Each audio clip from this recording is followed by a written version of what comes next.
خبر آپ کو دیں گے۔ اسلام آباد کی احتساب عدالت نے توشہ خانہ کیس میں چیئرمین پی ٹی آئی کی عبوری ضمانت میں 19 جولائی تک توسیع کر دی ہے۔ مزید سماعت کا کیا احوال رہا، جانیں گے ڈان نیوز کے نمائندے عمر مہتاب بڑھنی سے۔ عمر، بتائیے گا عدالتی کارروائی سے متعلق۔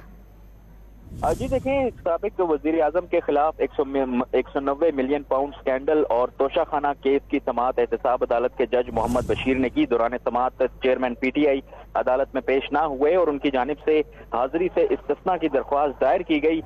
دوران سماعت عدالت کی جانب سے کہا گیا کہ چیئرمین پی ٹی آئی کی حاضری سے استثناء کی درخواست نیب کو بھی فراہم کر دیں۔ خواجہ حارث کی جانب سے موقف اپنایا گیا کہ اگلی تاریخ ہماری 19 جولائی ہے، اسی روز دلائل بھی رکھ لیں، اسی روز ہم اس پر دلائل بھی دے دیں گے۔ عدالت نے چیئرمین پی ٹی آئی اور بشرا بی بی کی عبوری ضمانتوں میں 19 جولائی تک توسیع کر دی۔ اس کے علاوہ جو توشہ خانہ کیس تھا اس میں بھی جو چیئرمین پی ٹی آئی کی عبوری ضمانت تھی اس میں 19 جولائی تک توسیع کر دی اور کیس کی سماعت 19 جولائی تک ملتوی کر دی۔ جی، مزید کیس کی سماعت 19 جولائی تک ملتوی کر دی گئی ہے۔ عمر مہتاب بڑھنی تفصیلات بتا رہے تھے آپ، بہت شکریہ آپ کا۔